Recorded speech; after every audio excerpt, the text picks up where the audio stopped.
ప్రణామాలు. హరే కృష్ణ. అందరికీ కూడా భాగవత మన శనివారం జరిగేటువంటి మన భాగవత కార్యక్రమానికి అందరికీ కూడా స్వాగతం అండి.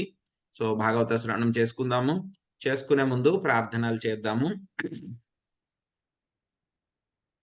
జయ రాధా మాధవ కుంజ బిహారీ జయ రాధా మాధవ కుంజ బిహారీ జయ గోపీ జన వల్లభ गिरिवरधारी जय गोपी जना वल्लभ गिरिवरधारी यशोदानंदना ब्रज जनरंजन यशोदानंदना ब्रज जनरंजन यशोदानंदना ब्रज जनरंजन यशोदानंदना ब्रज जनरंजन यमुना तीरा वनचारी यमुना तीरा वनचारी यमुना तीरा वनचारी जय राधा माधव कुंज बिहारी जय राधा माधव कुंज बिहारी जय राधा माधव कुंज बिहारी। ओम नमो भगवते वासुदेवाय।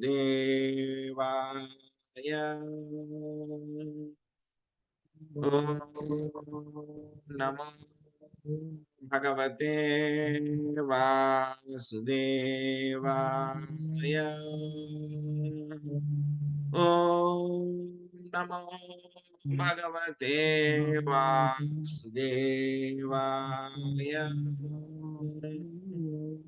नारायणं नमस्कृत्य नरं चैव नरोत्तमं देवीं सरस्वतीं व्यासं ततो जयमुदीरये। शृण्वतां स्वकदा कृष्ण पुण्यश्रवणकीर्तना हृदयन्तस्थो हि अभद्राणि विदुनोति सुहृत्सताम् नष्टप्रायेषु अभद्रेषु नित्यं भागवत सेवया भगवते उत्तमश्लोके भक्तिर्भवति नैष्टकी। ओम अज्ञानतिमिरान्धस्य ज्ञानाञ्जनशलाकया चक्षुरुन्मीलितं येन तस्मै श्रीगुरवे नमः। श्रीचैतन्यमनोभीष्टं स्थापितं येन भूतले स्वयं रूपा कदा मह्यं ददाति स्वपदान्तिकम्। वन्देऽहं श्रीगुरो श्रीयुतापदकमलं श्रीगुरुन् वैष्णवांश्च श्रीरूपं साग्रजातं सहगणा रघुनाथान्वितं तां सजीवं साद्वैतं सावधूतं परिजनसहितं कृष्णचैतन्यदेवं श्रीराधा कृष्णपादान् सहगणा ललिता श्रीविशाखान्वितांश्च। हे कृष्णा करुणा सिंधो दीनबंधो जगत्पते गोपेश गोपिका कांता राधा कांता नमोस्तुते। तप्त कांचन गौरांगी राधे वृंदावनेश्वरी वृषभानुसुते देवी प्रणमामि हरिप्रिये। వాంఛాకల్పతరుభ్యశ్చ కృపా సింధుభ్య ఏవ చ పతితానాం పావనేభ్యో వైష్ణవేభ్యో నమో నమః.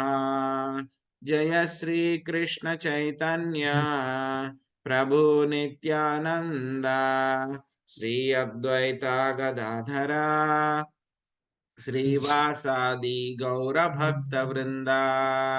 హరే కృష్ణ కృష్ణ కృష్ణ హరే హరే, హరే రామ రామ రామ రామ హరే హరే. హరే కృష్ణ. హరే కృష్ణ ప్రభుజీ దండవత్ ప్రణామాలు. హరే కృష్ణ, దండవత్ ప్రణామాలు అందరికి కూడా. హరే కృష్ణ ప్రభు, దండవత్ ప్రణామాలు. హరే కృష్ణ. సో మనము భాగవత శ్రవణంలో ఈరోజు మనము అవతారం గురించి తెలుసుకోబోతున్నాం అన్నమాట. ఒక ప్రత్యేక అవతారం గురించి. ఈ అవతారము వరాహ భగవానుని యొక్క అవతరణము. ఈ యొక్క అవతరణం గురించి కొంచెం మనం ఈరోజు ఇంట్రడక్షన్ లాగా కొంచెం నేర్చుకుంటాం. ఆయన ఎలాగ అవతరించారని, అవతరించిన తర్వాత ఆయన ఏ ఏ కార్యక్రమాలు చేశారు, గొప్ప లీలలు ఏమి చేశారు, సో ఆ తర్వాత ఆయన యొక్క గొప్పతనం ఏమిటి, వరాహస్వామి యొక్క గొప్పతనం ఏమిటి, ఎలాగ ఆయన అర్థం చేసుకోవాలనేటువంటి మనం వచ్చే నెక్స్ట్ వీక్ సెషన్ లో తెలుసుకుందాము. ఆయన యొక్క అవతారం గురించి ఇంట్రడక్షన్, ఎలాగ అవతరించారు అనేటువంటి విషయాన్ని మనం ఇప్పుడు తెలుసుకోవడానికి ప్రయత్నిద్దాము. ఎన్నో స్కందం ప్రభుజీ? ఇది ఈ రోజు మనము తృతీయ స్కందము అధ్యాయం 13 1వ శ్లోకం నుంచి 25వ శ్లోకం దాకా మనము నేర్చుకోవడానికి ప్రయత్నిద్దాము. సో మీ దగ్గర పుస్తకాలు ఉన్న వాళ్ళు దయచేసి ఓపెన్ చేసుకోండి. సో కొంతమందికి ట్రాన్స్లేషన్ చదవడానికి అవకాశం లభిస్తుంది. హరే కృష్ణ. సో ఏమవుతుంది, మనం చూసాం ఇంతకు ముందు వారం అన్నమాట. సో లాస్ట్ వీక్ చాప్టర్ ఏంటి, ఒక అధ్యాయం పేరు కుమారాదుల సృష్టి. సో ఏ విధముగా బ్రహ్మదేవుడు మొట్టమొదటగా ఆయన సృజించింది, అంటే ఆయన కుమారులు ఎవరు అంటే కనుక పుట్టించింది ఆయన ఎవరు, మొత్తం 4 చతుక్కుమారుల్ని ఆయన పుట్టించారనమాట. సనక, సనందన, సనాతన, సనత్ కుమారులు. సో పుట్టించిన తర్వాత మళ్ళీ ఆయన రకరకాలుగా గొప్ప గొప్ప ఋషులు, రుద్రుణ్ణి, ఆ తర్వాత మళ్ళీ ఆయన రుద్రుణ్ణి సృష్టిస్తారు ఆయన యొక్క కుమారుడు కింద. ఆ తర్వాత మళ్ళీ ఆయనకి 10 మంది కుమారులు, గొప్ప గొప్ప ఋషులు. ఆ 10వ కుమారుడు నారదముని. సో వీళ్ళందరినీ కూడా సృష్టించడం జరుగుతుంది. వాటి యొక్క సృష్టి తర్వాత మళ్ళీ బ్రహ్మదేవుడు రకరకాలైనటువంటి విషయాలు, దానవులు, వీళ్ళందరినీ కూడా సృష్టిస్తారనమాట. సృష్టించిన తర్వాత వాళ్ళందరికీ కూడా ఒక కుమారులకు మాత్రం ఏం చెప్తారైనా, మీరు సంతానాన్ని సృష్టించండి అని చెప్తే గనక వాళ్ళు ఒప్పుకోరు అనమాట. మేము వెళ్ళము, మేము గృహస్థుల కింద అవ్వము, వివాహం చేసుకోము, మేము నైష్టిక బ్రహ్మచారుల కింద ఉండిపోతామని చెప్పి చెప్తారనమాట. సో ఆ తర్వాత ఏమవుతుంది, బ్రహ్మదేవుడికి చాలా కోపం వస్తుంది. ఆ కోపం వచ్చిన తర్వాత ఆయన యొక్క నుదిటిలోంచి ఎవరు, రుద్రుడు, ఆయన వస్తారనమాట. సో ఈ యొక్క విషయాలన్నీ కూడా మనం తెలుసుకున్నాం. ఏమైంది, బ్రహ్మదేవుడు ఈ విధంగా అందరినీ కూడా సృష్టించారు. గొప్ప ఋషులు మరీచి, భృగు, ఇటువంటి వాళ్ళందరినీ కూడా సృష్టించారు. గొప్ప ఋషులు వశిష్ఠ, వీళ్ళందరినీ కూడా సృష్టించారు. సృష్టించినా సరే వాళ్ళందరికీ కూడా చెప్పారు, మీరు సంతానాన్ని పెంపొందించండి, ఈ యొక్క ప్రపంచంలో మొత్తం సంతానం ప్రజలందరూ కూడా రావాలి అని చెప్పి చెప్పారన్న. చెప్పినా సరే ఏమైందంటే కనుక వాళ్ళందరూ ఋషులు అన్నమాట. ఋషులు వాళ్ళ ప్రయత్నం వాళ్ళు చేస్తున్నారు, కానీ ఎంత మేరకైతే గనక మొత్తము ఆ యొక్క జీవులందరూ కూడా రావాలో ఆ విధంగా రాలేదన్నమాట. బ్రహ్మదేవుడు ఆలోచిస్తున్నారన్నమాట, అయ్యో నేనేదో తప్పు చేశానా ఏంటి, సరిగ్గా చేయట్లేదా, నా అదృష్టం సరిగ్గా లేదు, నాకు ఇవ్వబడినటువంటి డ్యూటీ. ఎందుకు బ్రహ్మదేవుడు అంతలా బాధపడుతున్నారు, స్వామి ఆయనకి ఇచ్చినటువంటి డ్యూటీ అన్నమాట, బాధ్యత. అది ఏంటి, మొత్తము సృష్టి అంతా చేయడము, జీవులందరినీ కూడా సృష్టించడం ఆయన యొక్క డ్యూటీ అన్నమాట. సో ఆయన 10 మంది కుమారులను సృష్టించారు, బట్ ఎవరు కూడా సరిగ్గా పూర్తిగా చేయలేకపోయారన్నమాట. పూర్తిగా చేయలేకపోయారు వాళ్ళు. ఇంకా ప్రజలందరూ కూడా ఎంతైతే కనుక జీవులందరూ కూడా రావాలో వాళ్ళందరూ కూడా పూర్తిగా రాలేదన్నమాట. అప్పుడు బ్రహ్మదేవుడు ఆలోచిస్తున్నారన్నమాట. బ్రహ్మదేవుడు ఆలోచిస్తున్నారు, అయ్యో నేనేదో నా యొక్క అదృష్టం బాగోలేదు, నా డెస్టినీ బాగోలేదు కాబట్టి ఈ విధంగా జరిగింది అని చెప్పి ఆయన ఆలోచిస్తున్నారన్నమాట. ఆ విధంగా ఆయన ఆలోచిస్తూ ఉంటే కనుక ఆయన యొక్క శరీరంలోంచి ఇద్దరు వస్తారనమాట, ఒక పురుషుడు ఒక స్త్రీ. సో ఆ యొక్క పురుషుడు స్వయంభూమను, ఆ స్త్రీ శతరూప అనమాట. స్వయంభూమను శతరూప అనమాట. సో తర్వాత స్వయంభూమను శతరూపానైనా వివాహం చేసుకోవడం జరుగుతుంది. సో వాళ్ళిద్దరు వైవాహిక బంధంలో ఏం చేస్తారు వాళ్ళు, ఏదైతే కనుక మొత్తం ప్రపంచంలో ఏ విధంగా అయితే కనుక ప్రజలందరూ కూడా సృష్టించబడాలి అని చెప్పి బ్రహ్మదేవుడు కోరుకుంటున్నారో, స్వయంభూమను శతరూప ద్వారా మొత్తం ప్రజలందరూ కూడా బాగా సృష్టించబడ్డారనమాట. వాళ్ళందరూ కూడా సృష్టించబడ్డారు. ఆ తర్వాత స్వయంభూమను శతరూపకి సంతానం మొత్తం 5గురు, 2 కుమారులు, 3 కుమార్తెలు అన్నమాట. 2 కుమారులు పేర్లు ప్రియంవ్రత, ఉత్తనపాద. అదేవిధంగా 3 కుమార్తెల పేరు అకూతి, ప్రసూతి, దేవహూతి అన్నమాట. సో వాళ్ళందరి గురించి కూడా చెప్పారన్నమాట. చెప్పిన తర్వాత దాంతోటి మనకి మన 12వ అధ్యాయం పూర్తయింది. ఇప్పుడు మనము 13వ అధ్యాయంలోకి ఎంటర్ అవుతున్నాం అన్నమాట. సో ఈ యొక్క అధ్యాయం పేరు వరాహ భగవానుని అవతరణము. ఈ యొక్క అధ్యాయం పేరు వరాహ భగవానుని అవతరణం అన్నమాట. Hare Krishna. So hand raise చేయండి చదవాలనుకున్నటువంటి వాళ్ళు. జయలక్ష్మి మాతాజీ, మీరు మొదటి శ్లోకాన్ని ఓన్లీ ట్రాన్స్లేషన్ మాత్రం చదవండి, భాష్యం చదవద్దు. ఓకే ప్రభుజీ. హరే కృష్ణ ప్రభుజీ. హరే కృష్ణ. శ్రీ సుఖదేవ గోస్వామి ఇట్లు పలికాను, ఓ రాజా, ఈ పుణ్యతమములైన కథా విషయములన్నిటినీ మైత్రేయ ముని నుండి శ్రవణం చేసిన పిమ్మట విదురుడు తాను విన నభిలాషించేడి వాసుదేవ కథలను గూర్చి మరికొంత ప్రశ్నించెను. Hare Krishna Prabhuji. Hare thank Krishna. You. Hare Krishna. Hare Krishna. Thank you Mataji. So విదురుడు మైత్రేయ మునిని కలుసుకున్న తర్వాత ఆయన చాలా చాలా ప్రశ్నలు వేశారనమాట. అవన్నీ కూడా ప్రశ్నలు ఏంటని చెప్పి ఇంతకు ముందు అధ్యాయాల్లో మనం తెలుసుకున్నాం. సో ఇప్పుడు ఆయన కొంచెం సృష్టి ఎలా జరిగింది అనేటువంటి విషయాలు, భౌమ సృష్టి ఎలా జరిగింది, గౌణ సృష్టి ఎలా జరిగింది, ఇవన్నీ కూడా చూసాం మనం. అవన్నీ కూడా చెప్పారన్నమాట. ఇప్పుడు మళ్ళీ విదురుడు ఆయన యొక్క వాసుదేవుని యొక్క కథలు ఏవైతే ఉన్నాయో, లీలలు ఏవైతే ఉన్నాయో వాటి గురించి నాకు చెప్పండి అని చెప్పి మళ్ళీ ఆయన ప్రశ్నించడం జరుగుతూ ఉంటుంది అనమాట. సో ఎవరైతే కనుక శుద్ధ భక్తులు ఎవరైతే ఉంటారో వాళ్ళు ఏంటంటే కనుక, మనమైతే కనుక ఏదైనా ఒక క్లాస్ కానీ లేకపోతే ఏదైనా టెంపుల్కి వెళ్ళి ఏదైనా కథ కానీ ఏమన్నా వింటే కనుక గంట సేపు వింటాం, మహా అయితే 2 గంటలు వింటాం. అంతకన్నా ఎక్కువ అయితే కనుక ఇంకా చాలు, బ్రేక్ తీసుకుందాం అని చెప్పి అనిపిస్తుంది మనకి. కానీ శుద్ధ భక్తులకి అయితే కనుక వాళ్ళకి బ్రేక్ ఏం అవసరం లేదు. కూర్చోబెట్టి ఎన్ని గంటలు చెప్పినా ఎన్ని రోజులు చెప్పినా సరే వాళ్ళు కంటిన్యూస్ గా వింటూనే ఉంటారన్నమాట. సో పరీక్షిత్ మహారాజ్ కూడా ఎన్ని రోజులు ఆయన కంటిన్యూస్ గా విన్నారో, ఆగలేదన్నమాట. ఆయన ఏమీ మధ్యలో బ్రేక్ తీసుకోవడం కానీ లేకపోతే వాటర్ తీసుకోవడం కానీ బయటికి వెళ్ళి వస్తానడం కానీ రెస్ట్ తీసుకుంటానని కానీ ఏది అనలేదు.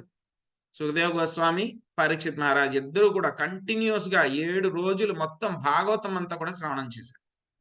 సుఖదేవ్ గోస్వామి ప్రవచనం చేశారు, పరీక్షిత్ మహారాజు భాగవత శ్రవణం చేశారు. పరీక్షిత్ మహారాజే కాదు, ఆ పరీక్షిత్ మహారాజు ద్వారా అక్కడ వచ్చినటువంటి గొప్ప గొప్ప లోకాల్లో ఉన్నటువంటి మునులు, ఋషులు, వ్యాసదేవుడు, నారదముని అందరూ కూడా వచ్చారు.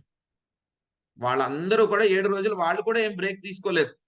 వాళ్ళందరూ కూడా అలాగే కూర్చుని విన్నారనమాట. అలాగే శుద్ధ భక్తులకి ఎప్పుడు కూడా నిరంతరము స్వామి యొక్క లీలలు, కథల గురించి ఎంతగా విన్నా సరే వాళ్ళకి ఇంకా అయ్యో ఎక్కువైపోయింది అనిపించడం కాదు కదా, వాళ్ళకి ఇంకా ఇంకా కావాలి అని అనిపిస్తుందండి. అలాగే విదురుడు కూడా ఇక్కడ అడుగుతున్నారనమాట, నాకు కూడా ఇంకా వాసుదేవుని యొక్క కథలు, లీలలు ఏవైతే ఉన్నాయి వాటి గురించి చెప్పండి అని చెప్పేసి అడుగుతున్నారనమాట. సో ఆ తర్వాత మళ్ళీ విదురుడు అడుగుతున్నారు. భవానీ మాతాజీ 2వ శ్లోకం ట్రాన్స్లేషన్ చదవండి. హరే కృష్ణ ప్రభుజీ, ప్రణామాలు. విదురుడు పలికెను, ఓ మునివర్య, బ్రహ్మదేవుని ప్రియతనయుడగు స్వయంభూ మనువు ప్రియపత్నిని పొందిన పిదప ఏమి చేశాను? Thank you Prabhuji. హరే కృష్ణ. రాజలక్ష్మి మాతాజీ 3వ శ్లోకం తాత్పర్యం చదవండి. హరే కృష్ణ ప్రభుజీ. ఓ పుణ్యోత్తమ, రాజులకు ఆదిరాజు మనువు దేవదేవుడకు శ్రీహరి యొక్క పరమ భక్తుడు కనుక అతని ఉదాత్తమగు చరితము మరియు కర్మలు శ్రవణదాయకములైనవి. దయతో వాటిని వర్ణింపుడు. నేను మిగుల శ్రవణాభిలాషినై ఉన్నాను. హరే కృష్ణ. హరే కృష్ణ. సో ఇక్కడ విదురుడు అడుగుతున్నారు అన్నమాట. ఎందుకంటే ఇంతకు ముందు అధ్యాయం ఎక్కడ పూర్తయింది, ఇంతకు ముందు వాళ్ళు మాట్లాడుకున్నటువంటి విషయము స్వయంభూ మనువు గురించి బ్రీఫ్ గా ఆయన ఏం చేశారు, స్వయంభూమను శతరూప ఇద్దరు కూడా వచ్చారు బ్రహ్మదేవుడి దగ్గర నుంచి. వాళ్ళు మొత్తం సంతానాన్ని అంతా కూడా వృద్ధి చేశారు. ఆయన వల్లే మొత్తం సంతానం అంతా కూడా వృద్ధి చెందింది. ఆయనకి 5గురు మొత్తం సంతానం ఉన్నారు. ముఖ్యమైనటువంటి సంతానం. సో ఇద్దరేమో కుమారులు, ముగ్గురేమో కుమార్తెలు అని చెప్పి వాళ్ళందరి గురించి కూడా చాలా ఫాస్ట్ గా ఒక 2 ముక్కల్లో చెప్పినట్లు మైత్రేయుడు చెప్పేశారండి. చెప్పేసిన తర్వాత మళ్ళీ విదురుడు, ఎందుకంటే వాళ్ళ గురించి తెలుసుకోవాలి అని అనుకుంటున్నారు, అందుకని ఏం ప్రశ్నించారు, స్వయంభూమను ఏం చేశారు, ఆయనకి ఇష్టమైనటువంటి పత్నిని భార్యను పొందిన తర్వాత ఆయన ఏం చేశారు, ఆ తర్వాత ఇంకేంటి ఇంకా అడుగుతున్నారు అనమాట. ఆయనకి తెలుసు స్వయంభూమను ఎవరు అంటే కనుక శ్రీహరి యొక్క పరమ భక్తుడు అనమాట, ప్యూర్ డివోటీస్. మనకి 12 మంది మహాజనుల్లో ఆయన కూడా ఒక ఆయన అన్నమాట. సో ఆయన యొక్క చరిత్ర గురించి, కర్మలు అవన్నీ కూడా చాలా వినదగినటువంటివి. దయతోటి వాటిని అన్నిటినీ కూడా నాకు వివరించండి అని చెప్పేసి, నేను చాలా వినాలనుకుంటున్నాను అని చెప్పేసి అడగడం జరిగిందనమాట. సో ఇక్కడ మనకి శ్రీమద్ భాగవతం చూస్తే గనక, ఇక్కడ శ్రీమద్ భాగవతంలో ఏముంటాయండి, 2 విషయాలు అనమాట. మిగతావి ఏమీ ఉండవు అనమాట. అనవసరమైనటువంటి ఏవైతే కనుక కథలు, ప్రాపంచికమైనటువంటి కథలు గాని, లేకపోతే కనుక కర్మల గురించి గాని, ధర్మ అర్థ కామ వీటి గురించి ఏమీ ఉండదు. శ్రీమద్ భాగవతంలో చర్చించాల్సినటువంటి విషయాలు 2 అన్నమాట. ఒకటి దేవాది దేవుడు శ్రీకృష్ణ భగవానుడు ఆయన యొక్క అవతారాల గురించి, రెండవది ఆయన యొక్క శుద్ధ భక్తుల గురించి. అదేంటండి 2 అంటున్నారు అంటే కనుక, యాక్చువల్ గా మనం చూస్తే కనుక ఆ 2 కూడా కలిసిపోయి ఉంటాయి అన్నమాట, విడదీయలేమన్నమాట వాటిని రెండింటిని కూడా. శ్రీకృష్ణ భగవానుడి గురించి, ఆయన యొక్క లీలల గురించి మాట్లాడాలంటే కనుక తప్పకుండా ఆయన యొక్క శుద్ధ భక్తుల గురించి మాట్లాడాల్సిందే. శ్రీకృష్ణ భగవానుడు అంటే కనుక గోపబాలురు గాని, గోపికలు గాని, నంద యశోద గాని, లేకపోతే కనుక వసుదేవ దేవకీలు గాని, లేకపోతే కనుక ఆయన యొక్క 16,108 మంది భార్యలు గాని, ఆయన యొక్క పరివారం గాని, ద్వారక గాని, పాండవులు గాని, ఆయన గురించి మాట్లాడాలంటే కనుక ఈ భక్తుల గురించి మాట్లాడాలి. పోనీ భక్తుల గురించి మాట్లాడదాము, ఈయన పక్కన పెడదాము అంటే కనుక అలా కుదరదు. భక్తులు ఎప్పుడు కూడా ఆయన్నే తలుచుకుంటూ ఉంటారు, ఆయనతో పాటునే ఉంటారు, ఆయన కోసమే అన్ని చేస్తూ ఉంటారు, కాబట్టి ఆయన్ని మాట్లాడాల్సింది. సో కాబట్టి శ్రీమద్ భాగవతంలో చెప్పడానికి 2 ఉంటాయి. ఒకటి శ్రీకృష్ణ భగవానుడు, ఆయన యొక్క అవతారాలు, అదే విధంగా ఆయన యొక్క శుద్ధ భక్తులు. కానీ 2 కూడా ఎంతలా కలిసిపోయి ఉంటాయి కనుక రెండిటిని కూడా వేరు చేయలేమన్నమాట. అంతలాగా 2 కూడా కలిసిపోయి ఉంటాయి అన్నమాట. సో ఇంకా చెప్పాలంటే కనుక శుద్ధ భక్తులకి, అదే విధంగా మన భౌతిక ప్రపంచంలో అయితే గనక తేడా ఉంటుందన్నమాట. నీరు అనే పేరుకి, ఆ తర్వాత నీటికి తేడా ఉంటుంది. అలాగే శుద్ధ భక్తులకి ఆయనకి కూడా క్వాలిటీలో ఎటువంటి తేడా ఉండదు. శుద్ధ భక్తుల గురించి, భగవంతుడి గురించి ఎవరి గురించి శ్రవణం చేసినా సరే మనకి ఒకే రకమైనటువంటి ఫలితం వస్తుంది. ఆ ఫలితం ఏమిటి, మనందరికీ కూడా శుద్ధ భక్తి దొరుకుతుంది అన్నమాట. సో హరే కృష్ణ. 4వ శ్లోకం చదవండి లక్ష్మీ మాతాజీ ఆత్మకూరు. హరే కృష్ణ ప్రభుజీ. గొప్ప శ్రమతోను మరియు దీర్ఘకాలమును గురువు నుండి శ్రవణము చేయువారు విశుద్ధ భక్తులు. ముఖత శుద్ధ భక్తుల చరితములను, కర్మలను తప్పక వినవలెను. శుద్ధ భక్తులు ఎల్లవేళ తమ హృదయముల యందు ముకుందుని, తమ భక్తులకు ముక్తి నొసుకువాడు పాదపద్మములను తలుచుచుందురు. హరే కృష్ణ. హరే కృష్ణ. ఇంకేం చెప్తున్నారు ఇక్కడ మనకి, ఆ భక్తుల యొక్క క్వాలిటీస్ ఏంటని చెప్తున్నారు. ఇంకా ఏం చెప్తున్నారు, ఎవరైతే సాధక భక్తులు ఉంటారో వాళ్ళు ఏం చేయాలి, మనం అందరం అనమాట సాధక భక్తులు అన్నమాట. సో కాబట్టి మనమందరం కూడా ఏం చేయాలి అనేటువంటి విషయాలు మనకి చెప్తున్నారు. ఏం చెప్తున్నారు, మనము శుద్ధ భక్తుల గురించి, భగవంతుడి గురించి మనం వినాలి. వాళ్ళ యొక్క కర్మలు, లీలలు ఏం చేశారని వినాలి.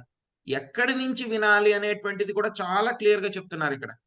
ఎక్కడి నుంచి వినాలి, శుద్ధ భక్తుల యొక్క ముఖం నుంచి వినాలి. ఎవరో రోడ్డు మీద వెళ్ళేవాళ్ళు, లేకపోతే మాయావాదులో, ఎవరో డబ్బులు ఇస్తే కనుక చెప్పేవాళ్ళు, లేకపోతే కనుక కథలు చెప్పేవాళ్ళు, వాళ్ళ దగ్గర నుంచి కాదు వినడం. ఎవరి దగ్గర నుంచి వింటున్నాం అనేది కూడా చాలా ముఖ్యం అన్నమాట. మనం ఎవరి ముఖం నుంచి వినాలి, ఆ యొక్క శుద్ధ భక్తుల దగ్గర నుంచి వినాలన్నమాట. సో ఇంకా ఏం చెప్తున్నారు, ఈ యొక్క శుద్ధ భక్తులు ఎప్పుడు కూడా భగవంతుడి యొక్క ఆలోచనల్లోనే వాళ్ళు ఉంటారన్నమాట. భగవంతుడి యొక్క ఆలోచనల్లోనే వాళ్ళు ఉంటారు కాబట్టి సో వాళ్ళ గురించి విన్నా భగవంతుడి గురించి విన్నా సరే ఏమీ తేడా ఉండదు. ఇంకా చెప్పాలంటే కనుక మనము భగవంతుణ్ణి సేవించడం కన్నా శుద్ధ భక్తుల్ని సేవిస్తే కనుక మనకి ఇంకా చాలా ఫలితం ఉంటుందన్నమాట. ఇదే విషయాన్ని మనకి శివుడు కూడా చెప్తారనమాట పార్వతీదేవికి.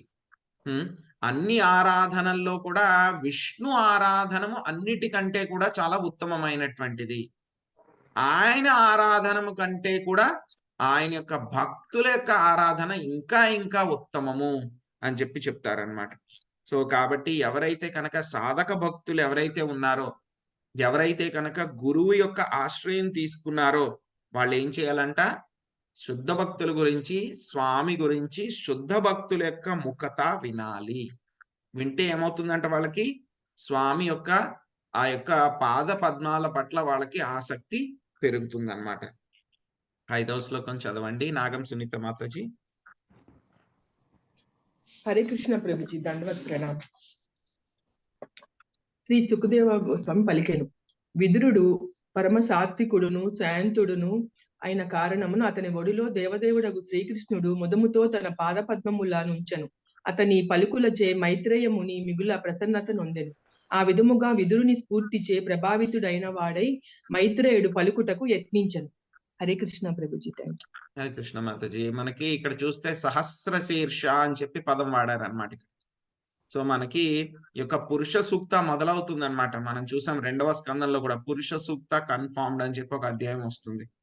సో ఈ యొక్క సహస్ర శీర్ష ఎలా మొదలవుతుంది, సహర్ష శీర్ష పురుష సహస్రాక్ష సహస్రపాత్ అని మొదలవుతుంది అనమాట. సో ఎవరు ఈ సహస్ర పురుష అని అంటే కనుక, ఎవరైతే కనుక చాలా అద్భుతమైనటువంటి లీలలు చేస్తూ ఉంటారో, చాలా వైవిధ్యమైనటువంటి శక్తుల్ని కలిగి అద్భుతమైనటువంటి కర్మలను చేసి చాలా అత్యద్భుతమైనటువంటి మేధస్సును ఎవరైతే కనుక కలిగి ఉంటారో వాళ్ళని సహస్ర శీర్ష అని అంటారనమాట.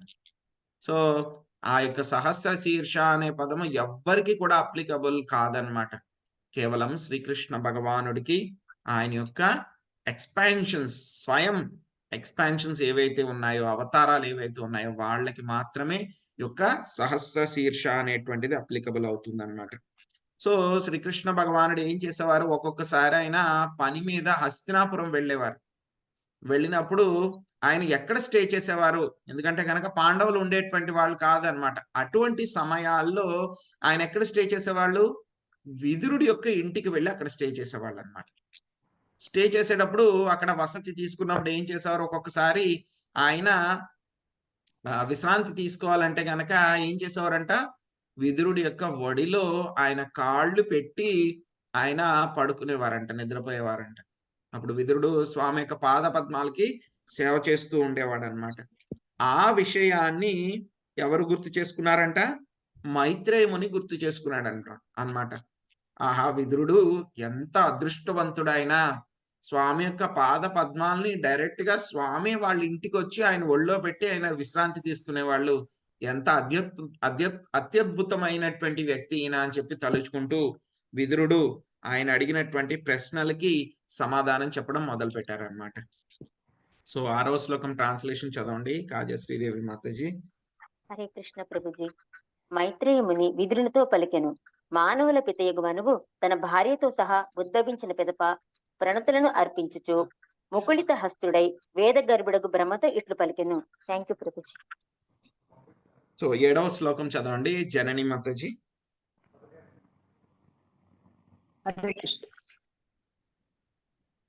జీవులందరినూ నీ నుండియే జన్మించి ఉన్న కారణమున నీవే వారికి జనకుడువు మరియు పోషకుడువు అయి ఉన్నావు. మేము ఈ విధముగా నిన్ను సేవింపగలము, దయతో ఆదేశింపుడు. హరే కృష్ణ ప్రభుజీ. హరే కృష్ణ. సో ఎప్పుడైతే కనుక మళ్ళీ ఇప్పుడు బ్రీఫ్ గా చెప్పేశారు మనకి ఇంతకు ముందు అధ్యాయంలో, ఇప్పుడు డీటెయిల్ గా ఏం జరుగుతుంది అనేటువంటి విషయాన్ని మనకి మైత్రేయుడు విదురుడికి చెప్తున్నారనమాట. సో ఎప్పుడైతే కనుక ఆయన బ్రహ్మదేవుడి యొక్క శరీరం నుంచి ఆవిర్భవించిన తర్వాత వెంటనే ఏం చేశారంట, హరే కృష్ణ, దయచేసి మ్యూట్ లో ఉండండి చదివిన తర్వాత మీరు అందరూను. సో ఆయన ఏం చేశారు, బ్రహ్మదేవుణ్ణి ప్రార్థిస్తున్నారనమాట. ఏమని ప్రార్థించారంట ఆయన? సో జీవులందరూ కూడా మీ నుంచే జన్మించున్నారు, కాబట్టి అందరికీ కూడా నీవే జనకుడివి, పోషకుడివి, కాబట్టి మిమ్మల్ని ఏ విధంగా నేను సేవించాలి అని చెప్పని అడుగుతున్నారనమాట. సో ఒక పుత్రుడి యొక్క బాధ్యత ఏమిటి అంటే కనుక ఇక్కడ మనకి వచ్చేటువంటి 2-3 శ్లోకాల్లో ఈ యొక్క పుత్రుడు అదే విధంగా తండ్రి వాళ్ళిద్దరి మధ్య ఉండాల్సినటువంటి సంబంధం ఎలా ఉంటుందనే దాని గురించి చాలా చక్కగా మనము నేర్చుకోవచ్చు అన్నమాట. బ్రహ్మదేవుడు స్వయంభూ మను వాళ్ళిద్దరి ద్వారా అన్నమాట. సో పుత్రుడు ఏం చేయాలి, తను చిన్నగా ఉన్నప్పుడు తండ్రి దగ్గర నుంచి అన్ని రకాలైనటువంటి విషయాల్ని కూడా పొందవచ్చు అన్నమాట. కానీ ఎప్పుడైతే గనక పుత్రుడు పెద్దవాడవుతాడో, ప్రయోజకుడు అవుతాడో ఏం చేయాలి, తండ్రి యొక్క సేవ చేయాలన్నమాట.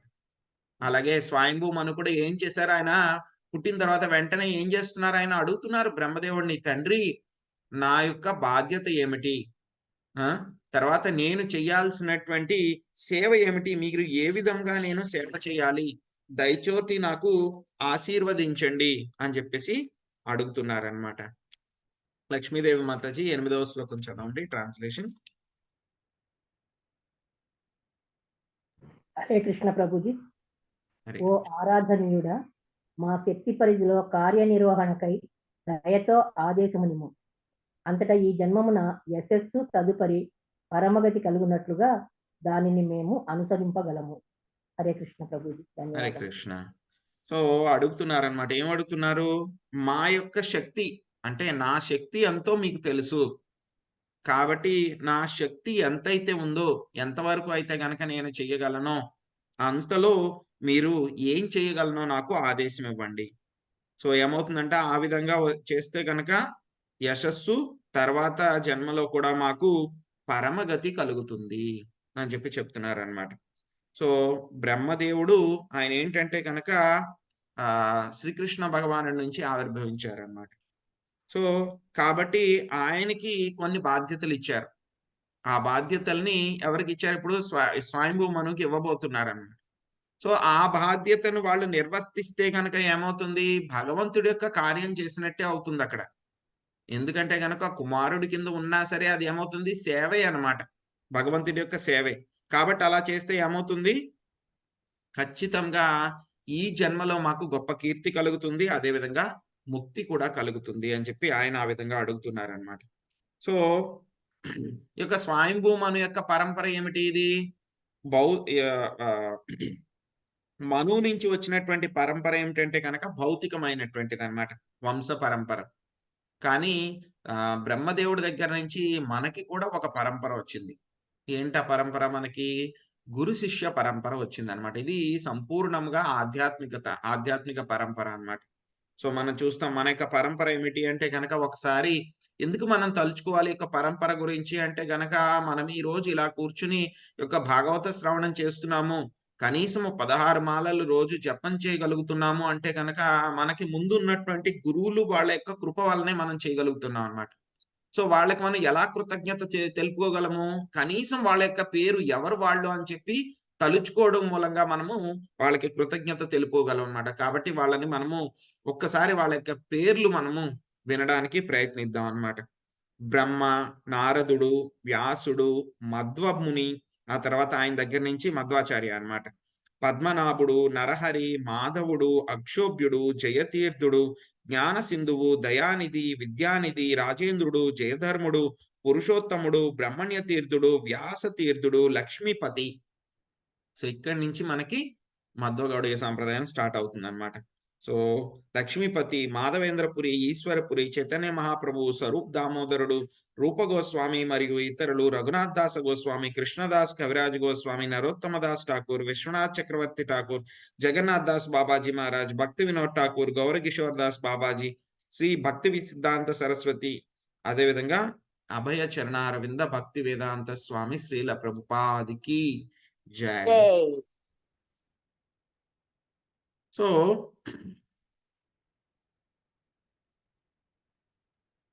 ఈ విధముగా ఇక 2 రకాల పరంపరలు మనకి ఆ యొక్క బ్రహ్మదేవుడు ద్వారా స్వయంభూ మను ఆయన దగ్గర నుంచి ఆ భౌతిక పరంపర నుంచి రాలేకపోయినా సరే మనకి కూడా ఈ యొక్క ప్రస్తుతం ఉన్నటువంటి గురు శిష్య పరంపరలో మనం కూడా దీక్ష తీసుకోవడం ద్వారా ఏమవుతాము, ఆ యొక్క పరంపరలో మనము కనెక్ట్ అవ్వగలుగుతాం అన్నమాట. ఆ యొక్క పరంపరలో మనం కనెక్ట్ అవ్వగలుగుతాం అన్నమాట. సో తర్వాత బ్రహ్మదేవుడు మాట్లాడతారు మనకి 9వ శ్లోకంలోను. శశికళ మాతాజీ చదవండి.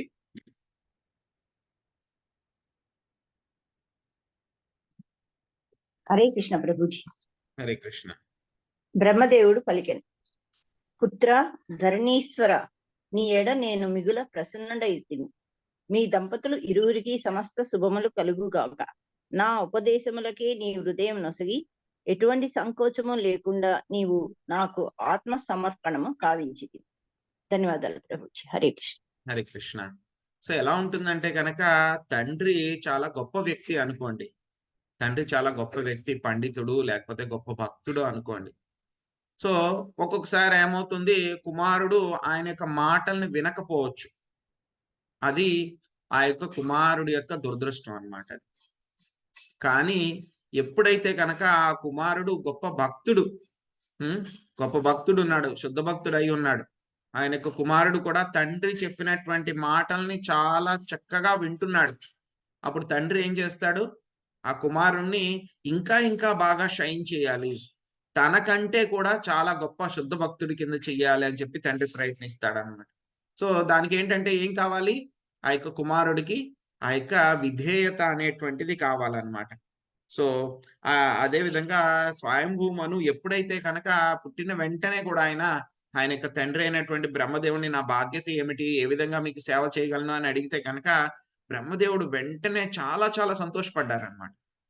ఎందుకంటే కనుక అంతకు ముందే ఒక ఇన్సిడెంట్ జరిగింది. యొక్క నలుగురు కుమారుల్ని కూడా ఆయన సృష్టించిన తర్వాత వాళ్ళని కూడా చేయమని చెప్పారు, యొక్క సంతానాన్ని వృద్ధి చేయండి అని చెప్తే కనుక వాళ్ళు తండ్రి యొక్క మాటని వాళ్ళు ఒప్పుకోలేదన్నమాట. మేము చెయ్యము అని చెప్పి నిరాకరించారనమాట. సో వెంటనే బ్రహ్మదేవుడు దాని ఒక అఫెన్స్ కింద తీసుకున్నారు. అదే విధంగా ఆయన చాలా టేకెన్ బ్యాక్ అన్నమాట. చాలా కోపం వచ్చేసింది అనమాట. ఆయనకి ఏం మాట్లాడలేదు, కానీ ఏంటంటే చాలా కోపం వచ్చింది. ఆ యొక్క కోపం నుంచి ఆయన యొక్క నుదిటిలో మొత్తం ఆ కోపం అంతా కూడా కాన్సన్ట్రేట్ అయ్యి అక్కడి నుంచి రుద్రుడు రావడం జరిగింది అనమాట. సో ఇంతకు ముందు అది ఆయనకి ఇంకా గుర్తుందనమాట. నలుగురు కుమారులు కూడా ఏంటి, నేను చెప్పింది ఒప్పుకోలేదు. కానీ ఇక్కడ చూస్తే స్వయంభూమను వెంటనే నాకు స్వామి ఇచ్చినటువంటి బాధ్యత ఏదైతే ఉంది, కర్తవ్యం ఏదైతే ఉంది, దాన్ని చేయడానికి నాకు సాయం చేస్తానని అంటున్నాడు, ఏది చెప్పినా చేస్తున్నాను అంటున్నాడు. కాబట్టి ఆయన వెంటనే చాలా చాలా సంతోషించారనమాట. సో ఆ విధంగా అనడంతో కాబట్టి నేను చాలా సంతోషించాను, మీ ఇద్దరికి కూడా, స్వయంభూమను శతరూప, మీ దంపతులు ఇద్దరికి కూడా మంచి శుభాలు కలుగుగాక. సో ఈ విధంగా ఆత్మ సమర్పణ చేయడం నాకు చాలా బాగా నచ్చింది అని చెప్పి చెప్తున్నారనమాట. సో ఇదొక ఎగ్జాంపుల్ అన్నమాట. అదే విధంగా మనం కూడా గురువు యొక్క మాటల్ని, ఎందుకంటే గురువు గారు అంటే కనుక మనకు కూడా స్పిరిచువల్ మాస్టరే కాదు, ఆయనకి మనకి తండ్రి అన్నమాట. ఆధ్యాత్మికంగా ఆయన మనకి తండ్రి అన్నమాట. ఎప్పుడైతే మనము దీక్ష తీసుకుంటామో మనం ఆయనకి కుమారులు అన్నమాట, ఆధ్యాత్మిక పరంగా అన్నమాట. సో మనం కూడా ఏం చేయాలి, మన గురువు ఆయన ఖచ్చితంగా చాలా ఉన్నతమైనటువంటి వ్యక్తి అన్నమాట.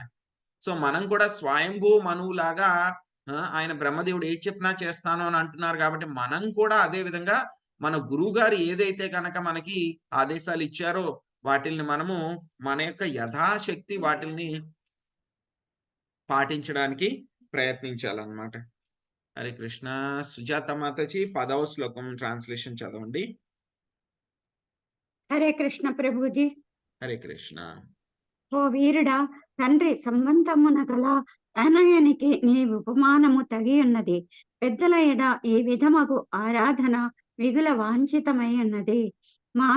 మాస్తర్య రహితుడు అప్రమత్తుడు అయినవాడు తండ్రి ఆజ్ఞను సాదరముగా గ్రహించి తన శక్యానుసారము దానిని నిర్వహించును. హరే కృష్ణ ప్రభుజీ, ప్రణామాలు. హరే కృష్ణ మాతాజీ. సో ఈ యొక్క ఎగ్జాంపుల్ అన్నమాట, వాళ్ళిద్దరి మధ్యలో ఉన్నటువంటి సంబంధం అన్నమాట. స్వయంభూ మనుకి అదేవిధంగా బ్రహ్మగారికి మధ్యలో ఉన్నటువంటి సంబంధము ఐడియల్ అన్నమాట. అండ్ ఐడియల్ అంటే కనుక స్టాండర్డ్, అది అంటే ప్రతి ఒక్కళ్ళు కూడా పాటించదగినటువంటిది అన్నమాట.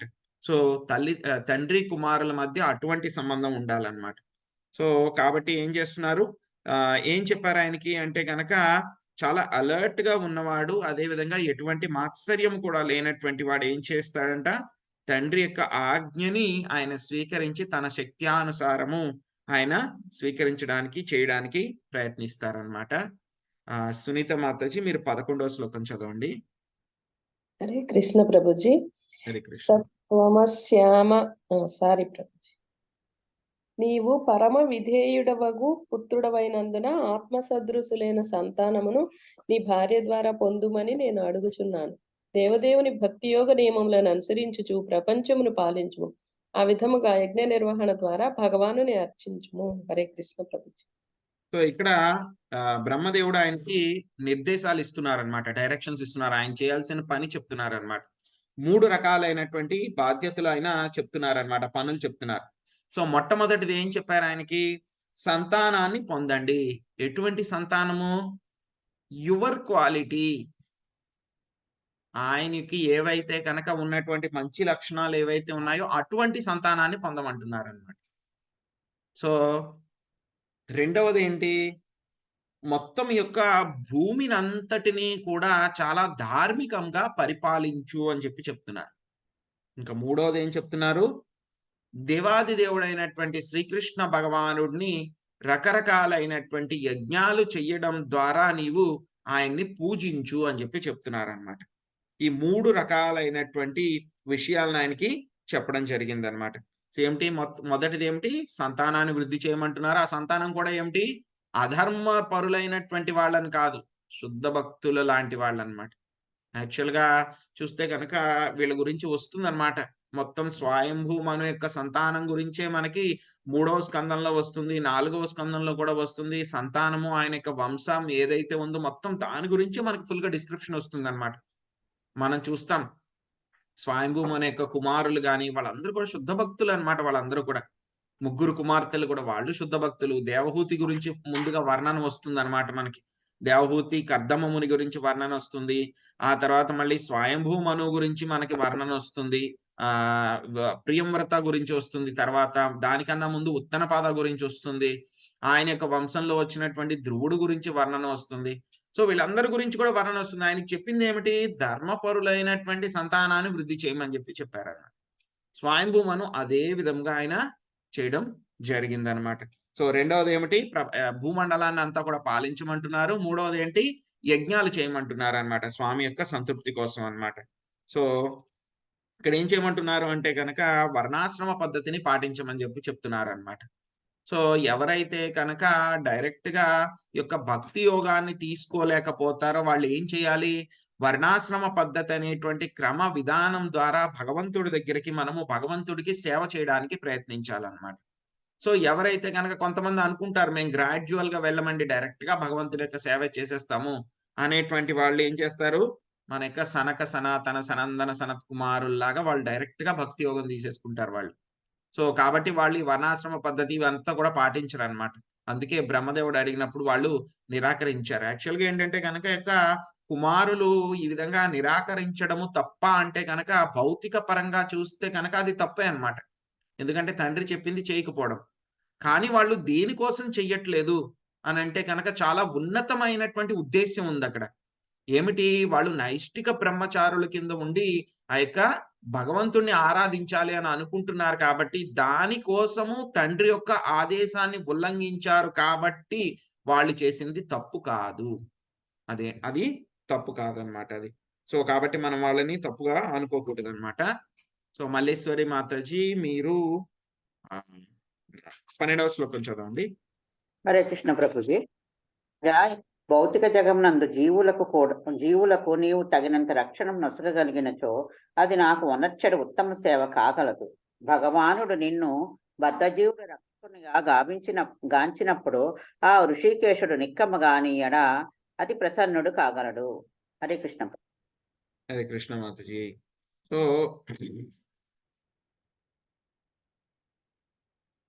సో ఇక్కడ మనకి ఈ యొక్క శ్లోకాల్లో చెప్తున్నారనమాట. సో మనందరూ కూడా గృహస్థులు, మనం అందరం కూడా. సో స్వయంభూ మను ఆయన కూడా గృహస్థుడే అనమాట. ఈ యొక్క గృహస్థులు చేయాల్సినటువంటి బాధ్యతలు ఏమిటి అంటే అవి కూడా మనకి నేర్చుకోవాలన్నమాట. ఏం చేయాలి, మనం కూడా మన యొక్క ఉత్తమ సంతానాన్ని మనం పొందడానికి ప్రయత్నించాలన్నమాట. సో కొన్ని రోజుల క్రితం గురు మహారాజ్ కూడా ఇదే విషయాన్ని చెప్పారనమాట.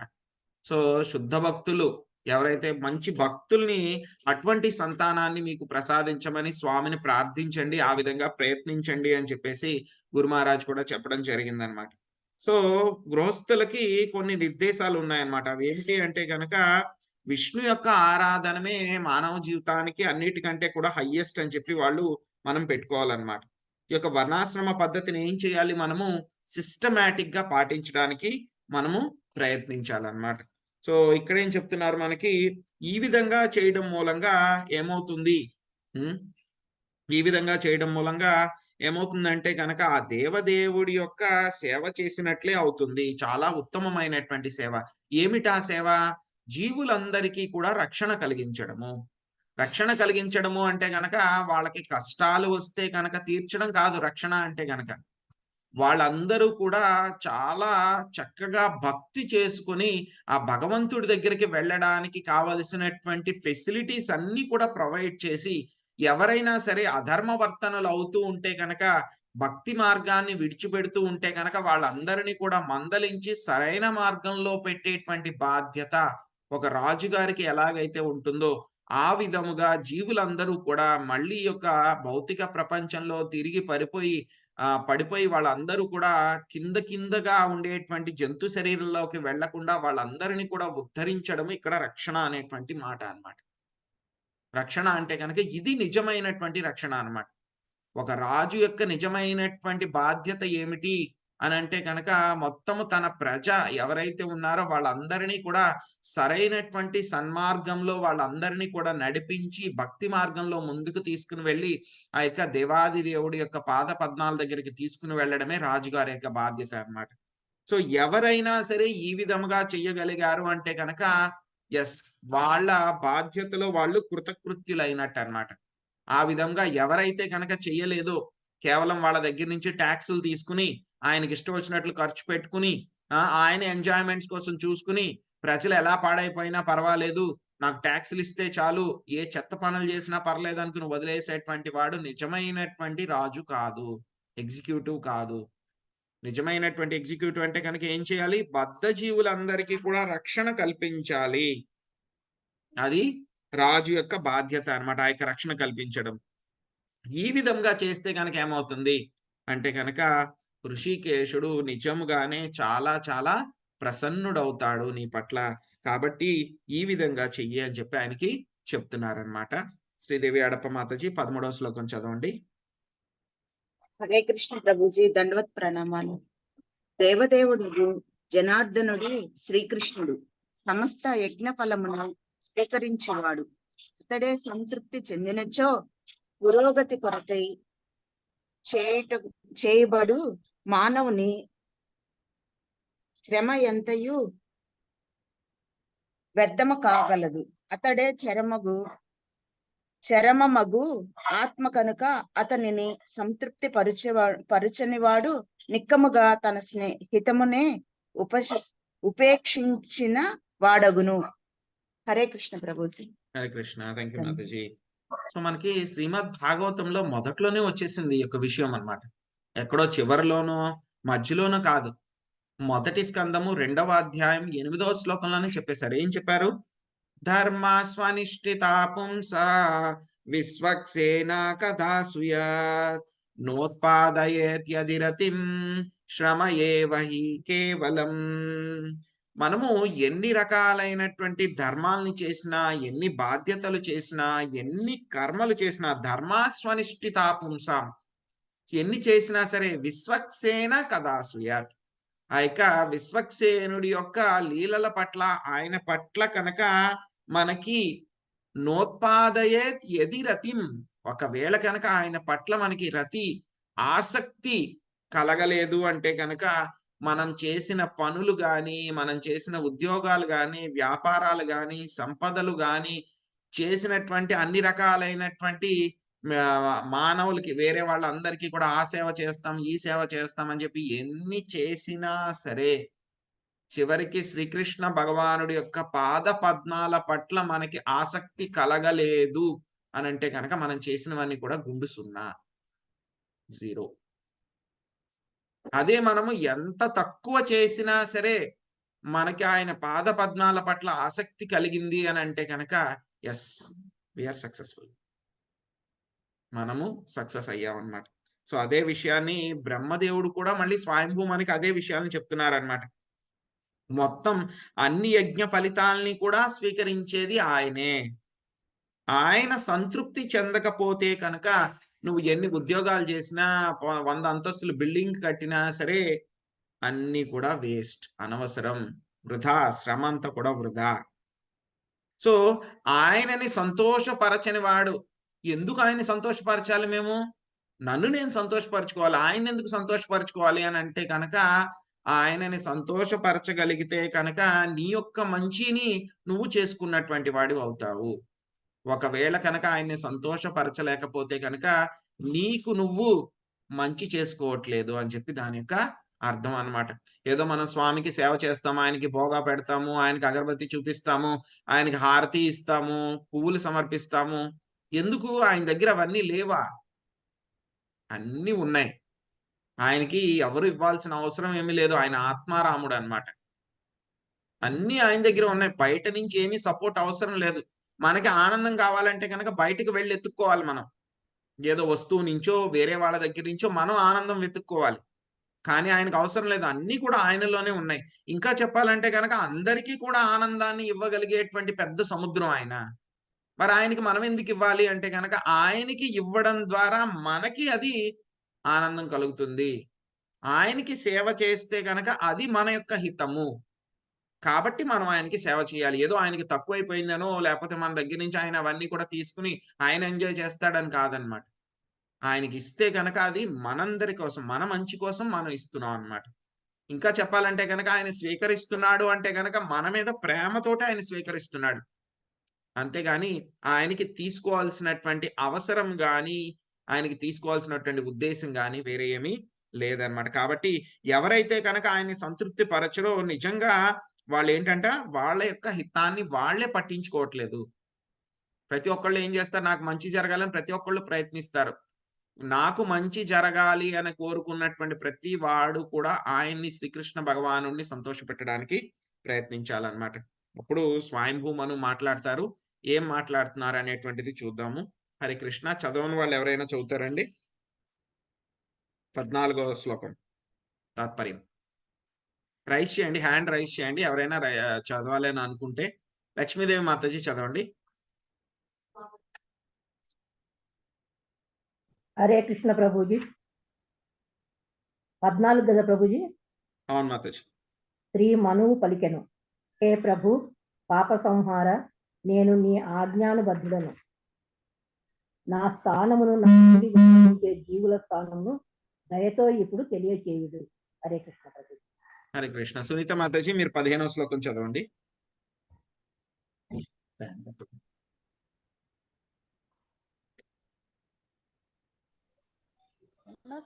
హరే కృష్ణ. హరే కృష్ణ ప్రభుజీ.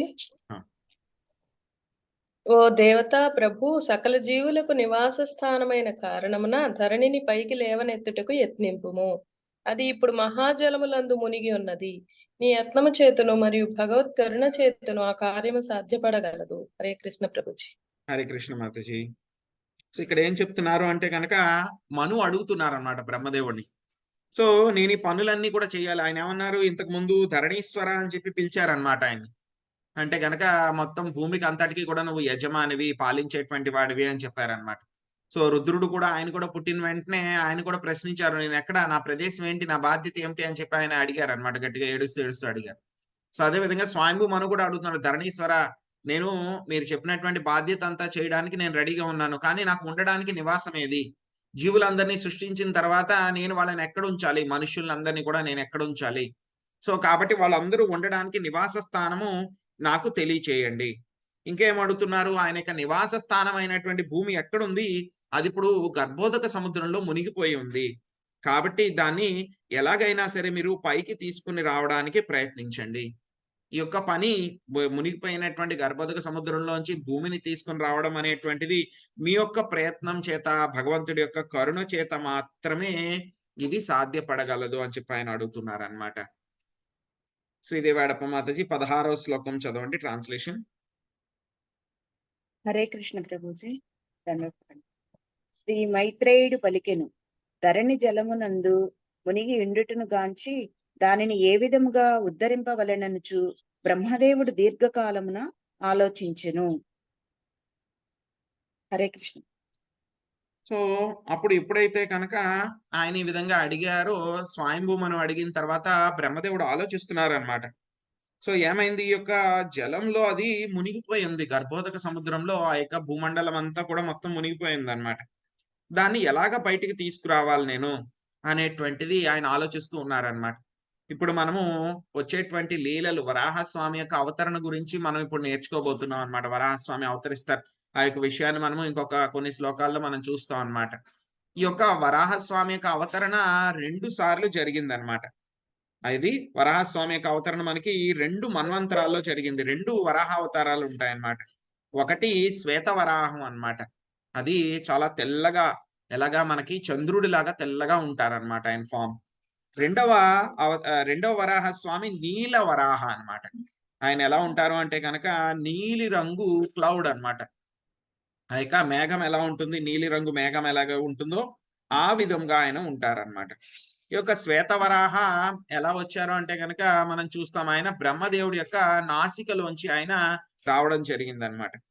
ఆయన ఏ మన్వంతరంలో జరిగింది అంటే కనుక స్వయంభూ మన్వంతరంలో ఈ విధంగా జరిగిందనమాట. సో అప్పుడు ఏం చేస్తారు ఆయన స్వయంభూ మన్వంతరంలో ఆయన చేసిన పని ఏంటి, భూమండలాన్ని మొత్తము గర్భోదక సముద్రం నుంచి పైకి తీసి దాని యొక్క యథాస్థానంలో ఉంచుతారు. ఇది స్వయంభూ మన్వంతరంలో జరిగిందనమాట. మరి నీలవరాహ వచ్చినప్పుడు ఆయన ఎక్కడి నుంచి వచ్చారు అంటే కనుక ఆయన డైరెక్ట్ గా నీటిలోంచి రావడం జరిగిందనమాట. అది ఏ మన్వంతరంలో జరిగింది, చాక్షుష మన్వంతరంలో ఆ విధంగా జరిగిందనమాట. అప్పుడు ఏం చేస్తారు స్వామి యొక్క శ్వేతవరాహం కింద వచ్చినప్పుడు ఆయన చేసిన పని ఒకటి భూమండలాన్ని మొత్తము పైకి తీసుకుని వచ్చి పెట్టడం. మరి ఆయన నీలి వరాహ కింద వచ్చినప్పుడు 2 పనులు చేస్తారు. ఒకటి గర్భోదక సముద్రం నుంచి భూమిని తీసుకుని వచ్చి దాని యొక్క కక్షలో తిరిగి పెట్టడం ఒకటి, రెండవది హిరణ్యాక్షుణ్ణి చంపడం అనేటువంటిది. సో ఇక్కడ మనకి ఒకేసారి ఈ 2 విషయాల్ని కూడా కలిపేసి మనకి చెప్పడం జరుగుతుంది అన్నమాట. ప్రభుజీ హరే కృష్ణ. ఇప్పుడు ఈ కల్పమే కదా ప్రభుజీ, అయితే అప్పట్లో శ్వేతవరాహ కల్పం అంటే? శ్వేతవరాహ కల్పము అంటే గనక స్వయంభూ మన్వంతరంలో మాతాజీ అది మొట్టమొదటి ఇప్పుడు కూడా శ్వేతవరాహ కల్పం అని అంటారు. ఇప్పుడు శ్వేతవరాహ కల్పం కాదు.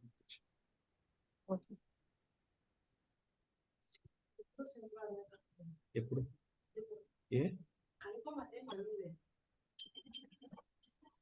సో కల్పాలకి కూడా చాలా పేర్లు ఉంటాయన్నమాట. బ్రహ్మదేవుడి గారికి కూడా మనకి ఒక్కొక్క కల్పం అంటే కనుక ఆయనకు ఒక్కొక్క రోజు అన్నమాట. ఆయనకి అలాగా 30 రోజులు ఉంటాయి. 30 రోజులకి కూడా 30 కల్పాలు ఉంటాయి అన్నమాట. సో 30 కల్పాలకి కూడా 30 రోజులకి ఒక్కొక్క కల్పానికి ఒక్కొక్క పేరు ఉంటుంది అన్నమాట.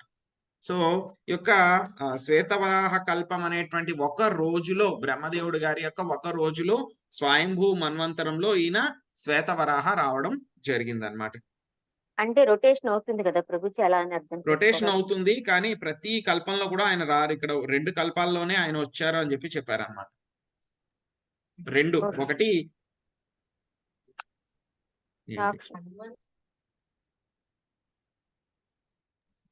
2 మన్వంతరాల్లో ఆయన వచ్చారనమాట. స్వయంభూ మన్వంతరంలో వచ్చారు, అదే విధంగా మనకి చాక్షుష మన్వంతరంలో వచ్చారు. ఒక మన్వంతరంలో ఒకసారి వచ్చారు, రెండవ మన్వంతరంలో ఒకసారి వచ్చారు అనమాట. ప్రతి కల్పంలో కూడా ఆయన రారనమాట. హరే కృష్ణ. మనము 17వ శ్లోకం ట్రాన్స్లేషన్ చదవండి మాతాజీ. స్వప్న మాతాజీ చదవండి మాతాజీ. హరే కృష్ణ ప్రభు. చదువుతాను ప్రభు. స్వప్న మాతాజీ మీరు చదవండి, తర్వాత శ్లోకం మీరు చదవండి మాతాజీ. హరే కృష్ణ ప్రభు. దండవత్ ప్రణామం. బ్రహ్మదేవుడు ఇట్లు తలపోసెను, సృష్టి కార్యమున నేను నిమగ్నుడునై ఉన్నప్పుడు జల ప్రళయముచే ధరణి ముంచివేయబడి సముద్ర అడుగు భాగమునకు పోయినది. సృష్టి కార్యమున నెలకొని ఉన్నట్టు నేను ఈ విషయమున ఏమి చేయగలను?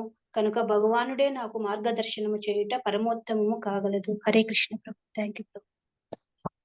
హరే కృష్ణ. సో బ్రహ్మదేవుడు ఆలోచిస్తున్నారనమాట. ఆయన ఏంటి, వేరే సృష్టి కార్యంలో ఆయన చాలా సీరియస్ గా పని చేసుకుంటూ ఉన్నప్పుడు ఏమైందంట, ఈ యొక్క భూమండలం అంతా కూడా జల ప్రళయంతో మునిగిపోయిందనమాట. సో మునిగిపోయింది. ఇప్పుడు మళ్ళీ నేను ఎలాగా దీన్ని బయటకు తీసుకుని రాగలను, నేను ఏమి చెయ్యాలి? సో భగవంతుడే నాకు మార్గదర్శనం చేయడం అనేటువంటిది చాలా ఉత్తమం కదా అని చెప్పేసి ఆయన ఈ విధంగా ఆలోచిస్తూ ఉన్నారనమాట. సో భక్తులు కూడా ఏంటంటే గనక వాళ్ళకి కూడా రకరకాలైనటువంటి డివోషనల్ యాక్టివిటీస్ అన్నమాట. భక్తి సేవ చేసేటప్పుడు వాళ్ళకి కూడా ఏమవుతుంది, ఒక్కొక్కసారి కొన్ని కష్టాలు కొన్ని సమస్యలు అవన్నీ కూడా వస్తూ ఉంటాయి అన్నమాట. వచ్చినప్పుడు వాళ్ళు వెంటనే వాళ్ళు నిరాశ పడిపోరు అన్నమాట. వాళ్ళు ఎప్పుడు నిరాశ పడిపోకుండా వెంటనే ఏం చేస్తారు, ఆ యొక్క స్వామి యొక్క ఆశ్రయం తీసుకుంటారు. కాబట్టి వెంటనే వాళ్ళకి స్వామి మీద నమ్మకంతో ఉంటారు. కాబట్టి వాళ్ళకి వెంటనే వాటిని ఆ యొక్క కార్యాన్ని ఏ విధంగా చక్కగా చేయాలి అనేటువంటిది వాళ్ళకి వెంటనే ఆ యొక్క నిర్దేశం అంతా కూడా వాళ్ళకి దొరుకుతుంది అనమాట. హరే కృష్ణ. మాతాజీ చదవండి 18వ శ్లోకం. ఓ పాపరహితుడు వగు విదురా, బ్రహ్మదేవుడు ఆ విధముగా ఆలోచన మగ్నుడై ఉండగా అతని నాసారంధ్రము నుండి ఒక చిన్న వరాహ రూపం బయటకు వచ్చును. అది అంగుష్ట మాత్ర పరిణామములో ఉండెను. హరే కృష్ణ ప్రభుజీ. దండవాడు. హరే కృష్ణ. ప్రసాద్ మాతాజీ మీరు 19వ శ్లోకం చదవండి.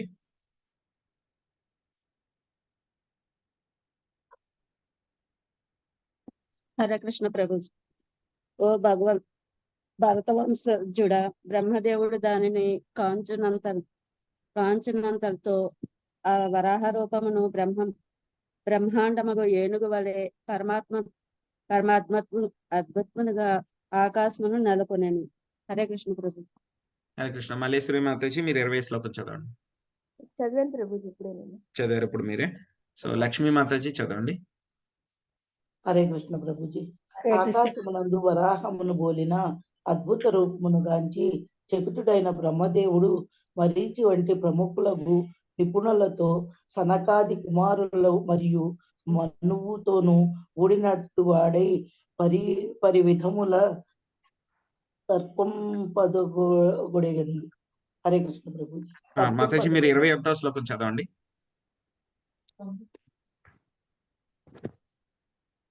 హరే కృష్ణ ప్రభుజీ. చదవండి. మొట్టమొదట 21 మాతాజీ. నూకరమనడి మిషతో ఎనలేని దివ్య పురుషుడు ఇతడకు అరుదించినాడా, నా నాసిక నుండి అతడు బయలువడినట పరమాద్భుతముగా నున్నది. హరే కృష్ణ ప్రభు. హరే కృష్ణ. సో బ్రహ్మదేవుడు ఈ విధంగా ఆయన ఆలోచిస్తూ ఉన్నారనమాట. మళ్ళీ దీన్ని యొక్క భూమండలాన్ని అంతా కూడా పైకి ఎలా తీసుకుని రావాలి, ఏ విధంగా చేయాలి, ఆ భగవంతుడే వచ్చి నాకు సహాయం చేస్తే బాగుండు, ఆయన ఎలా సహాయం చేస్తారో లేకపోతే నాకు డైరెక్షన్ ఇస్తారో, ఎలా చేయాలి ఏంటి అని చెప్పి ఆయన ఆలోచిస్తూ ఉన్నారనమాట. ఎందుకంటే అది పెద్ద సమస్య అనమాట, ఆయన చేయడం అనేటువంటిది అంత ఈజీ కాదన్నమాట. అప్పుడు ఆయన అలా ఆలోచిస్తూ ఉండగా ఆయన యొక్క నాసికలోంచి ఒక చిన్న వరాహ రూపం వచ్చేసింది అనమాట బయటికి.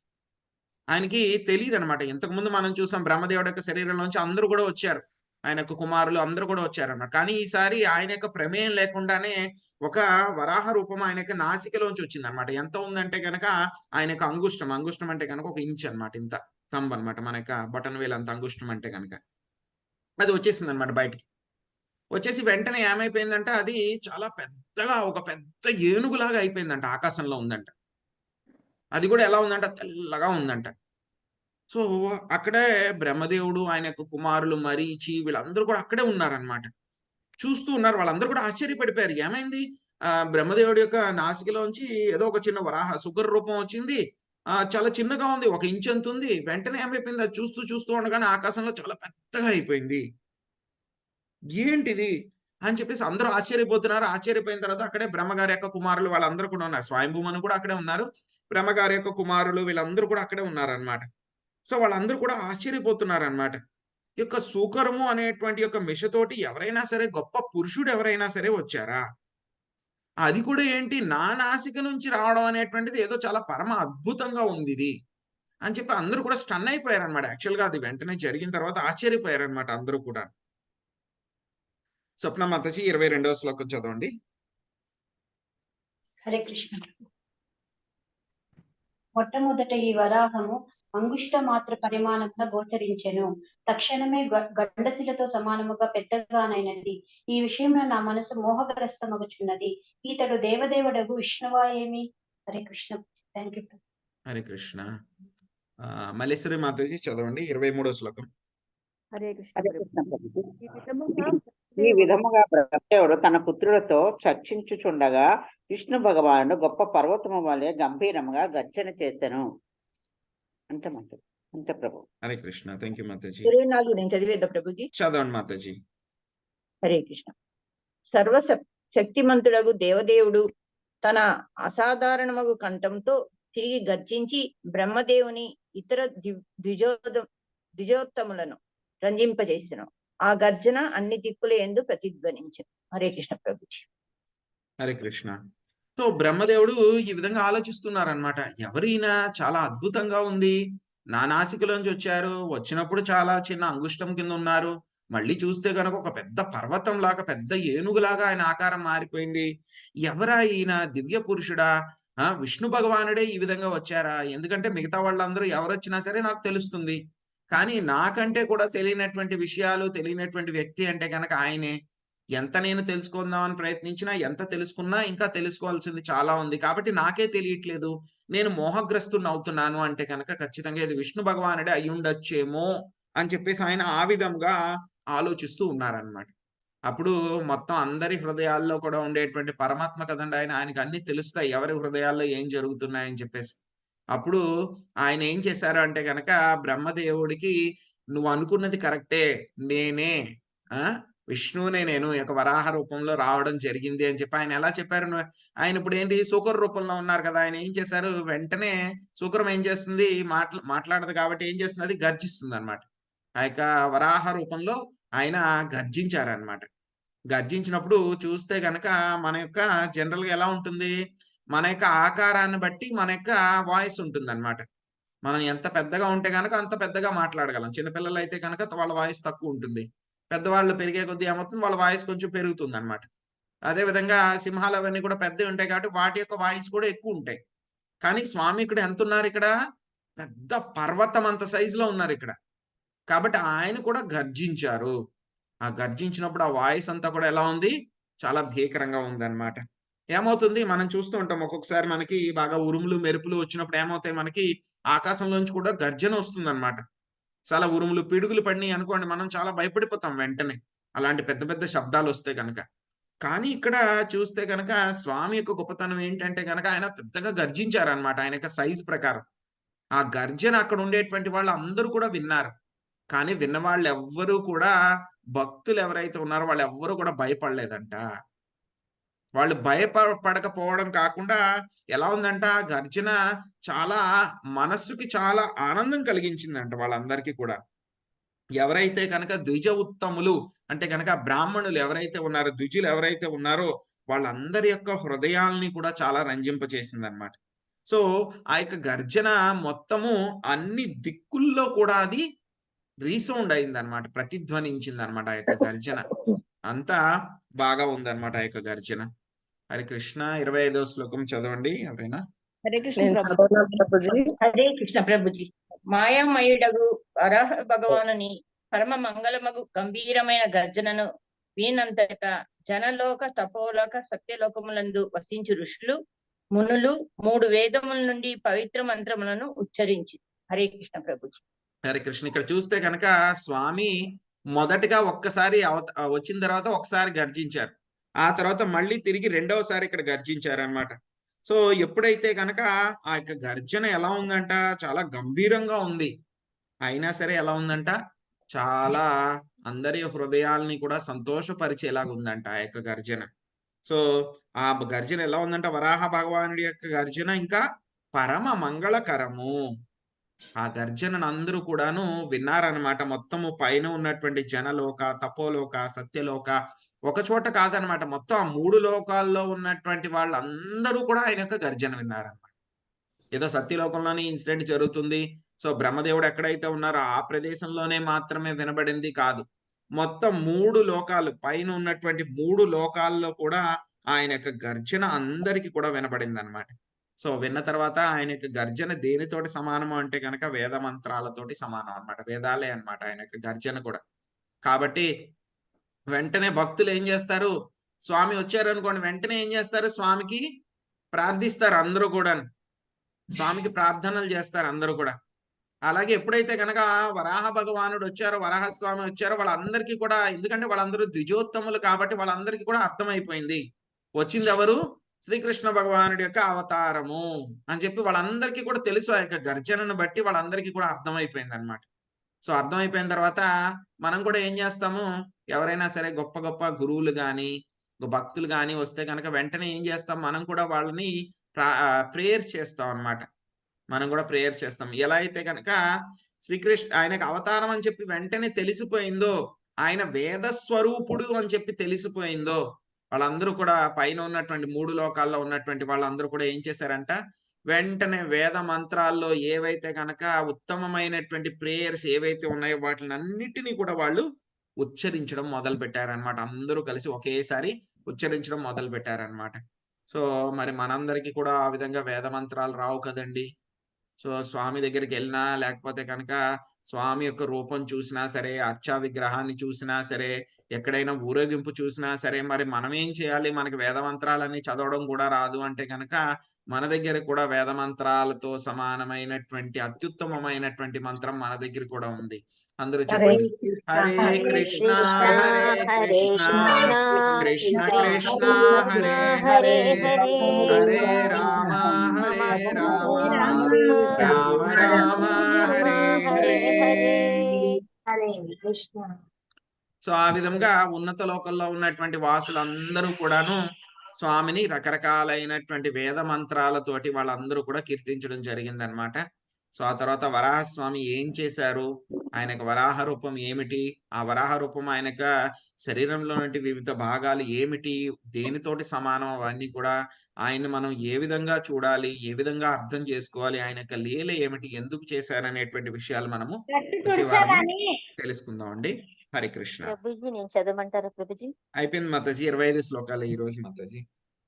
ఓకే ప్రభుజీ. సారీ మాతాజీ. హరే కృష్ణ. ప్రభుజీ హరే కృష్ణ. ప్రభుజీ ప్రభుజీ ఇక్కడ 14 లోకాలు అప్పటికి ఇంకా సృష్టించలేదు కదా, భూమి లేదు కదా మాతాజీ, భూమి లేదు కదా, అంటే 3 లోకాల తర్వాత మన భూమిని తీసుకొచ్చారా అప్పటికి ఇంకా? యాక్చువల్ గా ఇక్కడ మనకి 2 మన్వంతరాల గురించి జరిగినటువంటి విషయాలు మనకు ఒకేసారి చెప్తున్నారనమాట. ఒకటి స్వయంభూ మన్వంతరంలో జరిగింది ఒకటి, ఆ తర్వాత చక్షుషు మన్వంతరంలో జరిగింది అనమాట. స్వయంభూ మన్వంతరంలో అది కూడా మొట్టమొదటి బ్రహ్మగారి యొక్క మొదటి రోజులో సో ఏమైంది అంటే గనక మొత్తం కింద ఉన్నటువంటి పైన 3 లోకాలు మొత్తం అన్ని కూడా ఒకేసారి సృష్టి ఫస్ట్ టైం జరిగింది అనమాట, ఎప్పుడైతే బ్రహ్మగారు పుట్టిన తర్వాత. సో తర్వాత వచ్చేటువంటి మన్వంతరాల్లో కూడా నాశనం అవ్వదు, కానీ ఆ యొక్క కల్పాల్లో చివర్లో ఏమవుతుంది, కింద ఉన్నటువంటి మిగతా 11 లోకాలు కూడా నాశనం అయిపోతాయి అన్నమాట ఇక్కడ. సో ఇక్కడ మనకి ఏం చెప్తున్నారు అంటే కనుక ఈ యొక్క స్వయంభూ మను అంటే కనుక ఆయన బ్రహ్మగారి యొక్క మొదటి రోజు మొదటి కల్పంలో అయితే కనుక ఇంకా కింద ఉన్నవి ఇంకా సృష్టించబడలేదు. సో అదే కనుక మళ్ళీ బ్రహ్మగారి యొక్క వేరవ రోజులో మళ్ళీ మొదటి కల్పంలో అయితే కనుక మళ్ళీ అప్పుడు అవన్నీ కూడా పైన ఉన్నటువంటి 3 లోకాలు ఉన్నాయి, కింద ఉన్నటువంటి 11 లేవన్నమాట. సో ఇక్కడ పైన ఉన్నటువంటి 3 లోకాలు ఉన్నాయంటే కనుక మనం కూడా ఇంకో రకంగా అర్థం చేసుకోవచ్చు. ఎలాగా అంటే కనుక అప్పటికే బ్రహ్మగారు మొత్తం మిగతా 10 మంది కుమారులందరినీ కూడా కనేశారు, కాబట్టి వాళ్ళు ఉండడానికి ప్రదేశాలన్నీ కూడా ఉన్నాయన్నమాట. మొదటి పైన ఉన్నటువంటి 3 లోకాల్లో వాళ్ళందరూ కూడా ఉన్నారు. ఇప్పుడు ఆ కింద ఉండేటువంటివి ఇంకా జరగలేదన్నమాట.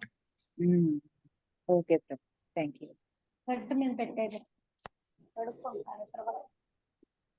హరే కృష్ణ. हरे कृष्ण प्रभु जी, दंडवत प्रणाम. Thank you. हरे कृष्ण. दंडवत प्रणाम. हरे कृष्ण प्रभु जी, दंडवत प्रणाम. हरे कृष्ण. वांछा कल्पतरुभ्यश्च कृपा सिन्धुभ्येव च पतितानां पावनेभ्यो वैष्णवेभ्यो नमो नमः. अनंत कोटि वैष्णव वृंद की जय. श्रील प्रभुपाद की जय. निताय गौर प्रेमानंदे. हरे कृष्ण. धन्यवाद. हरे कृष्ण.